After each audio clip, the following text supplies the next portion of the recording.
Hi there, and welcome to the Cotswold Explorer. I'm Robin Shuckburgh, and we're exploring the wonderful region of the Cotswolds in southwest England.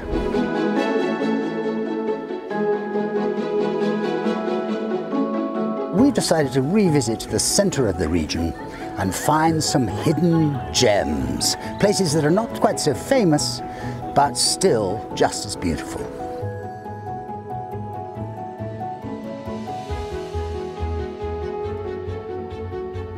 You find Ross Widget and me, along with Gizmo the puppy, in the little village of Guiting Power. Guiting Power is confusing, actually, because nobody can confirm the way it's supposed to be pronounced. We think we got it right this time. Last time we came here, I got it completely wrong. It's a beautiful day. It's the beginning of spring. The wind is blowing hard, but we're going to show you around this famously beautiful village because it's the sort of epitome of central Cotswolds beauty. Come with me. The story of Guiting Power is one that closely follows the fortunes of the agricultural communities in the region. When Evans passed through here in 1905, it had just started to recover from a period of deep decay, and I will read you what he wrote at the time shortly. The village is built on the site of an Anglo-Saxon settlement, which was called Guiting Broch, and there is evidence that people lived here from at least 780 AD. It was a royal estate or manor under Edward the Confessor, but by the time of the Norman invasion and the Domesday Book of 1086, the village had started to decline. It sits on a tributary of the River Windrush, which could have something to do with the origin of its difficult-to-pronounce name. The Anglo-Saxon word Guiting meant rushing. The power bit certainly refers to the name of the medieval lords of the manor. The village rose and fell with the fortunes of the landlords and the farming industry, until in 1905 Evans cycled through the village and wrote the following description. Above Naunton we keep to the stream, and the towering woods of Guiting Grange soon arise before us. This was a grange of Bruin Abbey in the Evenlode Valley near Kingham, and a few remains of a chapel, supposed to have been a mortuary chapel for the inmates, can still be traced in a field at some distance from the house. While the names Trinity Ford and Byre Way Peace remain to indicate the road taken by the funeral procession. We may leave the grange on our right and strike across the fields to Lower Guiting or Guiting Power.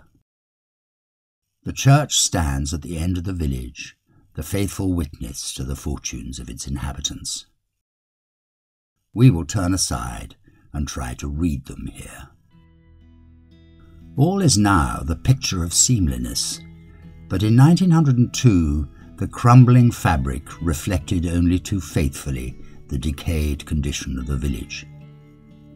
For in recent years, the population of Lower Guiting has diminished by nearly 1/2, and some 30 cottages now stand untenanted and in various stages of dilapidation. But in the old days, it was as prosperous a village as any of its compeers. Here settled the Norman lord, and here he built the Norman church of the Cotswold type we already know so well.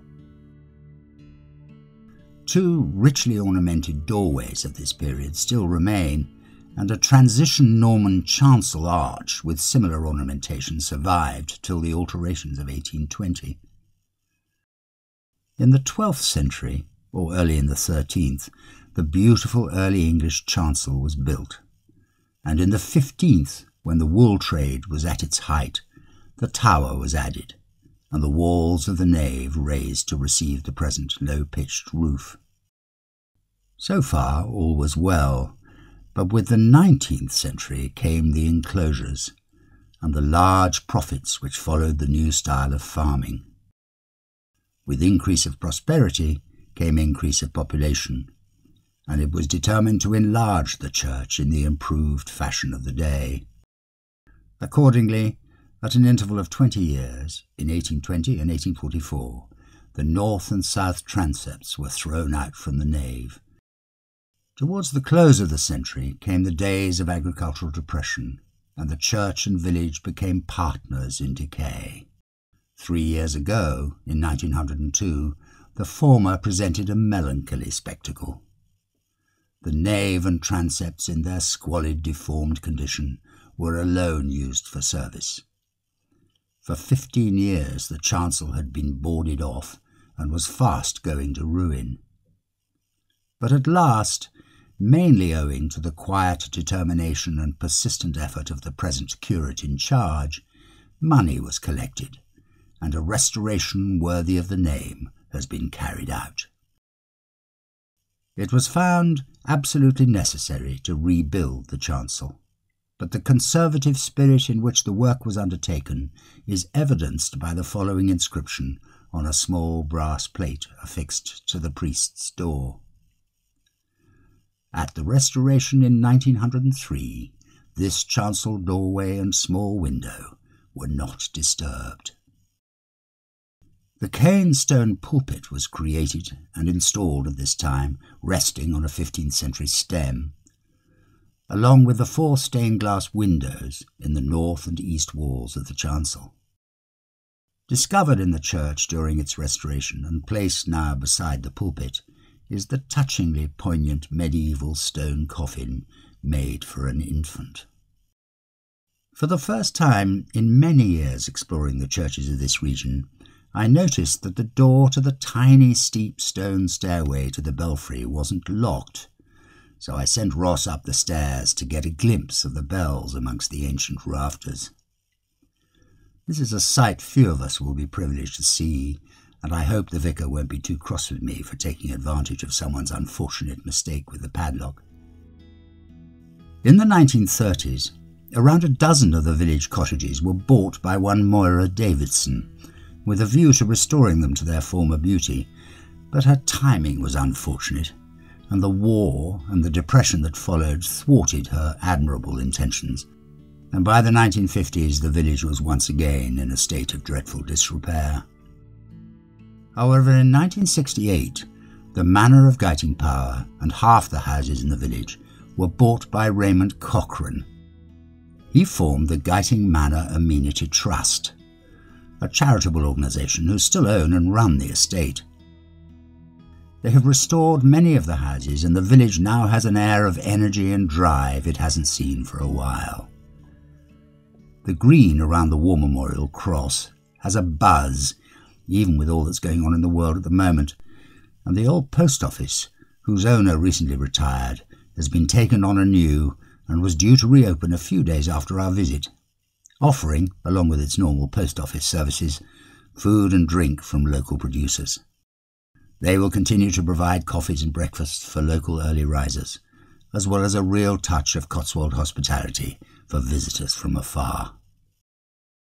The village has 2 pubs. One, the Farmer's Arms, very much a local, where you can expect the corner bar stool to have been occupied by the same person for the last 10 years, and at the other end of the village, the Hollow Bottom, one of the pubs opened by one of the region's more successful dining pub chains, the Lucky Onion Group, and just recently bought out by Young's Brewery.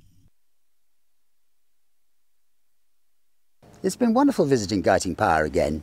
It's a beautiful classic Cotswold village, but it still feels as though it's run by its locals, and it's much more Wellington boot than stiletto. I've enjoyed it a lot. I hope you have too. Don't forget to subscribe to the channel. Press the little icon, bell icon, so that you're notified every time we put something up. And we'll see you again very soon.